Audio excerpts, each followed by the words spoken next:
C'est reparti déjà pour un classico après la triste défaite en Coupe de France. Le PSG devra faire bien mieux en Ligue 1 à Marseille au Stade Vélodrome dans le cadre de la 25e journée de Ligue 1 et nous on va faire le point sur le groupe parisien, proposer notre équipe possible avec un peu d'espoir et puis bien sûr donner nos pronostics. Et pour tout ça, je suis comme très souvent avec l'inépuisable Arthur. Est-ce que tout va bien? Est-ce que voilà, t'es content qu'il y ait ce classico ce soir? Ah, salut Nico, ouais, ouais, je suis content. Ouais, PSG Marseille, Marseille PSG, ça fait toujours plaisir. Donc maintenant, il faut gagner, hein. Ouais, ça fait surtout plaisir quand ça se finit bien, parce que comme l'autre fois, t'es pas forcément heureux à la fin, mais bon, voilà, on est impatient. C'est un gros match en plus en Ligue 1, hein, pour ceux qui ne le savent pas, on sait jamais. 5 points d'écart seulement au classement. Le PSG est devant, le PSG doit creuser l'écart. On va voir si c'est possible. On va voir en tout cas avec quelle équipe. Avant ça, bien sûr, n'oubliez pas le petit j'aime sur la vidéo pour fêter le fait qu'on est un classico, pour nous soutenir, c'est toujours important. Et puis bien sûr, abonnez-vous en activant la cloche pour ne rien manquer de nos vidéos. C'est parti pour ce Marseille PSG avec le point sur le groupe parisien, des bonnes et des mauvaises nouvelles. Voilà, je peux pas avoir toujours du positif et je fais de mon mieux. On a au moins Nuno Mendes et Mukiele qui sont dans le groupe. On va voir s'ils peuvent être titulaires. On verra notamment l'avis d'Arthur quand il donnera son équipe. En mauvaise nouvelle, Hakimi finalement est trop court pour cette rencontre. Et bien sûr, on le savait déjà, Neymar et Renato Sanchez ne sont pas là. Et tout simplement, Arthur, avec tout ça, quelle est ton équipe?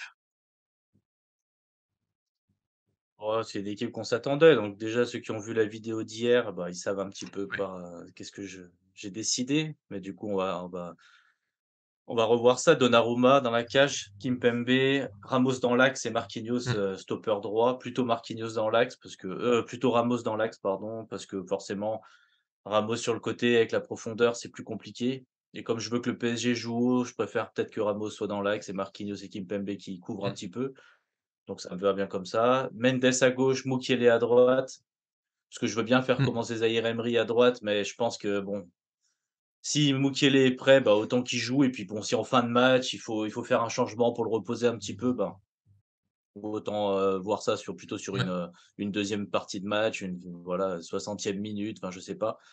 Milieu de terrain, Danilo, parce que, bah, forcément, je veux un gros bloc dans l'axe qui est solide et pour ça, bah, forcément, il faut que Danilo soit là. Alors qu'il soit en défense ou pas, on en a déjà parlé hier, hein, Oui, oui.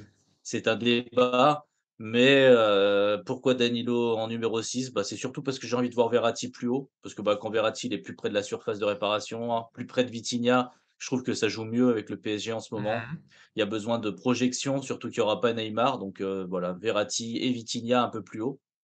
Et puis devant, bah, Messi en électron libre, Mbappé aussi, avec les appels qu'il faut, avec Mendes qui prend la profondeur, Mukiele peut-être qui sécurise un petit peu plus, ou si c'est Danilo qui sécurise plus sur les phases, on va dire, les attaques parisiennes, c'est peut-être Danilo qui peut rester, Mukiele qui monte. Enfin, il faut trouver un équilibre pour qu'il y ait toujours quand même 4 défenseurs. Après Marseille joue en 3-4-2-1. marquage individuel, voilà, 3-4-1, Ouais, mais bon, oui. marquage individuel, donc forcément, il va falloir se méfier aussi de ça, des dépassements de fonction un petit peu. On sait qu'il joue avec 3 défenseurs, donc forcément, il faudrait qu'il y ait un troisième, il faudrait qu'il y ait un milieu qui aille quand même presser sur le 3e défenseur pour que ça soit un peu plus équilibré à ce niveau-là. Donc il y aura Messi, il y aura Mbappé qui vont pas faire un pressing extraordinaire, mais il y aura aussi, Verratti ou Vitinha qui doivent être très proches. Donc pour moi, voilà, c'est mon équipe pour ce match, Ah, avec du elle est mouvement. pas. Oui, bah, de toute façon, on va partir du fait que les joueurs vont se battre, vont courir, vont proposer des solutions, vont tenter des choses. Sinon, peu importe l'équipe, ça marchera pas. Oui, pour ceux qui ont vu la vidéo d'hier, ça va ressembler un petit peu, bon, ça va être un peu les mêmes arguments, mais si j'ai deux, trois éléments, la conf de Galtier, voilà, par exemple, t'as parlé de mouvement en plus, il a dit qu'il a parlé à ses joueurs, qu'il veut plus de demandes en profondeur de la part de ses milieux, donc on va voir un peu ce que ça donne, si on le retrouve sur le terrain. Je pense forcément à Vitinha. Je vois pas comment il est pas titulaire une fois qu'on a cette phrase plus de profondeur. C'est peut-être le joueur qui va le plus, qui a le plus cette fibre un peu pour remonter. On voit Fabien Ruiz de temps en temps, mais bon, il est pas forcément toujours très vif, notre Fabien Ruiz, que tu n'as pas mis. Je te lancerai sur Fabien Ruiz après, juste parce que ça fait plaisir. On note déjà, parce que je suis d'accord avec toi, sur le 3-5-2, on sort finalement l'idée d'un troisième attaquant quand il y a Neymar. On a souvent eu Solaire ou Ekitike qui rentre quand un joueur était absent. Et le bilan des deux est globalement négatif. Bon, on passe à une autre formule avec, il en avait parlé en plus, Galtier, cette possibilité de jouer avec plutôt trois vrais milieux dans ce 3-5-2. Je pense que c'est ce qu'on a à faire de mieux aujourd'hui avec les joueurs qui sont en forme. Et c'est là, par rapport à hier, ça va se répéter un petit peu, mais moi je mets plutôt Danilo en défense pour sortir un Kimpembe qui me rassure pas, clairement. Pour l'instant, je trouve qu'il est pas tout à fait revenu. Il y a des grosses bêtises et demain il y aura vraiment pas la place pour ça. Après ça va peut-être le vexer hein, s'il joue pas ce match, mais au bout d'un moment c'est aussi ça les choix. Il faut vexer les joueurs, comme parfois faudrait qu'on sorte nos attaquants quand ils courent plus. Et au milieu, du coup, bah moi voilà, Zahir Emery, je sais qu'il a que 16 ans, mais je lui fais tellement confiance. Il est aussi dans cette idée de prendre la profondeur parce qu'il ose. Et comme j'ai dit hier, hein, dans l'idée de que sortir du pressing individuel de Marseille. Voilà, je préfère les Vitinha, Verratti, Zahir Emery au milieu que Danilo qui a des belles qualités, qui est pas mauvais balle au pied, mais voilà, pour se retourner quand il est dos au jeu, pour aller vite en une, deux touches de balle, je trouve qu'il a un peu moins ce profil-là, et donc je préférais qu'il y ait d'autres milieux pour sortir très vite du pressing, aller faire mal avec Mbappé, avec les latéraux. Nuno Mendes, je pense qu'il va jouer, parce que finalement il a été absent très peu de temps, il est revenu assez vite. La question aussi, c'est Mukele, qui n'a pas joué depuis un mois, mais qui s'entraîne quand même depuis mercredi, il a eu 4 entraînements complets, il est probable qu'il puisse être titulaire s'il est pas là. Alors, il y a un grand débat sur les réseaux sociaux. Pembele, Zahir Emery. Moi, je vote quand même plutôt Zahir Emery parce que Pembele, il l'a dit lui-même la semaine dernière, il en manque de rythme. C'est pas un match où on a la place pour ça. Donc, de toute façon, moi, je vois bien Zahir Emery titulaire. Ce que je pense. Et, puis voilà, je te relance aussi sur tout ça pour que tu puisses bien répondre. Dans les équipes probables dans la presse, pour l'instant, à un moment d'enregistre, on a plutôt vu Fabien Ruiz et pas Danilo. Je suis sûr que tu en es ravi. Bah, écoute, oui, bah, après pour Zahir Emery, bah, là j'ai fait les 2 compos, hein, comme ça, bah, Mhm. tu pourras les afficher les 2. Bah, ça c'est j'ai les 2 compos puisque mon idée c'est plutôt Zahir Emery au milieu. J'ai dit Vitinha au début parce que, bah, voilà, je mélange un petit peu ce que Galtier va faire à mon avis et je pense qu'il mettra plutôt Vitinha. Après oui, j'ai vu les compos de la presse plutôt avec, Fabian Ruiz. Bah, après il faut m'expliquer, hein. S'il met Fabian Ruiz à la place de Danilo et qu'il met Danilo sur le banc, bah, dans un match comme ça où ça va être hyper engagé, qu'il me l'explique, hein, qu'il vienne en conférence de presse, qu'il me justifie son choix, qu'il soit Mhm. autre que Danilo est gentil, je peux le mettre sur le banc et Fabian Ruiz, on l'a acheté, je sais pas combien, donc il faut le mettre sur le terrain. Parce que Fabian Ruiz, il va être à quoi? Il est jamais au marquage, il est jamais au pressing, il est toujours à 10-15 mètres. Donc pour moi, non, pas dans un match comme ça. Il a des caractéristiques, il peut devenir bon, on peut faire quelque chose avec lui, il y a pas de souci, mais dans ce match-là, avec un PSG en difficulté, tu mets Danilo. Après, je suis d'accord avec toi pour revenir après sur le milieu de terrain, Danilo, c'est pas le plus vif pour se retourner, mais il faut quand même noter qu'il a, de l'amélioration, balle au Oui. pied, dans ses sorties de balles. Il y a un petit peu plus de qualité technique sur les derniers matchs, il y a de la confiance. Danilo, c'est un rock, pour moi, il doit être sur le terrain en ce moment, c'est l'un des meilleurs. Et si on veut respecter l'idée de la concurrence un petit peu, l'idée de mettre les meilleurs sur le terrain, on est obligé de mettre Danilo. Alors après, en défense, au milieu, enfin ça, on va pas y Ouais. revenir, c'est ce qu'on s'est dit hier. Évidemment, il y a plein de choses il y a plein de choses à faire. Mais bon, faut forcer de constater que bon, on critique beaucoup l'attaque parisienne.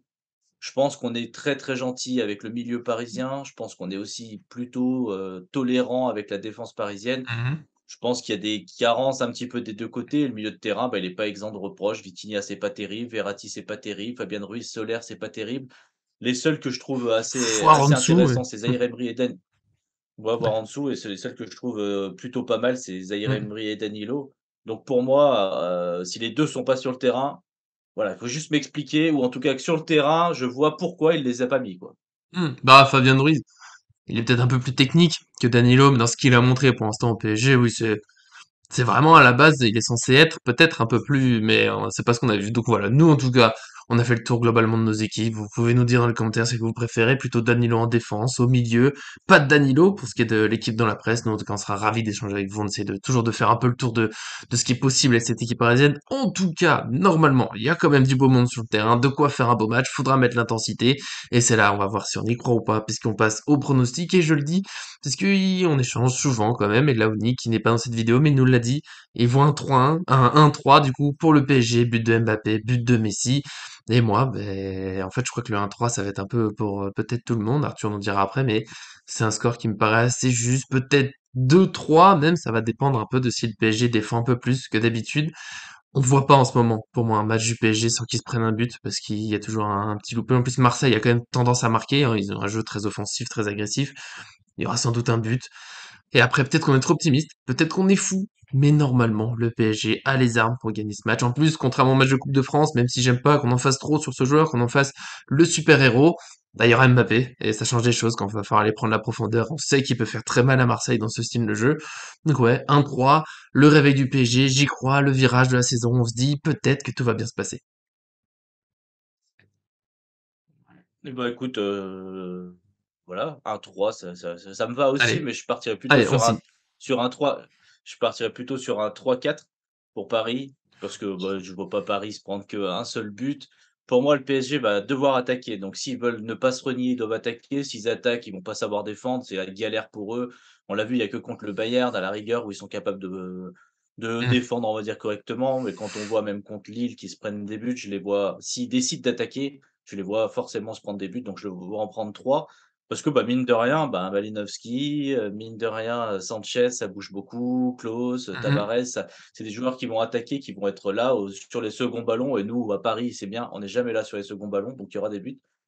Après pour Ouais. Paris, pourquoi? Bah, parce que, tu l'as dit, il y a le facteur aussi Mbappé et il y a aussi le facteur Tudor. Tudor, il a dit: «Je vais pas me renier, je voilà, on Mhm. perdra et on gagnera avec nos armes». Donc il va jouer comme d'habitude, il va donc jouer en individuel avec Mbappé. C'est ce que ça va donner, hein.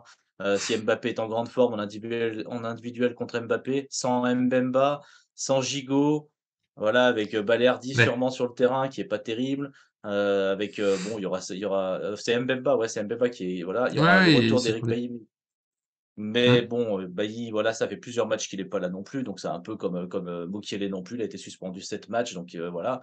Donc je vois le Paris aussi faire mal dans un gros match, une grosse ambiance et au final, Paris gagner une deuxième fois 4-3, au forceps et avec, l'énergie et montrer, bah, que finalement, bah, ce PSG sait gagner dans la douleur aussi. Ouais, ça me plairait bien et puis après au niveau des buteurs, je pense que bon, si on mise sur Mbappé. Mbappé, on n'est pas loin de se tromper. Ouais, ouais, Mbappé, c'est plutôt une bonne mise pour un but demain. La victoire, oui, beaucoup de buts, c'est vrai que je fais dire 2-3, mais je sais pas, j'ai envie de croire que le PSG va bien défendre, qu'on va retrouver un peu de... On sait jamais. Voilà, soyons fous. C'est mon dernier moment de folie. Si le PSG se loupe demain soir, ça va être des pronostics beaucoup moins optimistes après, mais bon. Pour l'instant, on y croit, le PSG réagit, le PSG va se battre, le PSG va s'éviter d'être à seulement 2 points d'avance sur Marseille, ce qui serait terrible, hein, avec une victoire au Vélodrome, on veut pas de ça. On veut une victoire, on veut aussi de l'énergie, du beau jeu, tout ça. Donc on espère avoir une belle soirée. Vous aussi, donnez vos pronostics, est-ce que vous êtes optimiste, est-ce que vous avez peur un peu de ce match qui peut marquer un très mauvais moment aussi dans la saison, mais bon, on verra tout ça, mais en tout cas avec le débrief ce lundi, donc abonnez-vous bien sûr pour pas louper ça, profitez de ce match, un classico ça se savoure et ça se gagne évidemment, et puis bien sûr merci à tous de nous suivre, à très bientôt, et aussi j'ai failli l'oublier, mais non je lui fais une feinte, merci Arthur d'être venu, tu crois quoi? Bah, merci à toi, et puis merci au PSG de se mettre à courir, c'est sympa. Ah, ça serait sympa, ça me fait plaisir. On verra du coup lundi si c'est en effet mis à courir, si on fera pas un podcast chaque fois. Cette fois pour de vrai. Merci à tous et à très bientôt sur cette chaîne.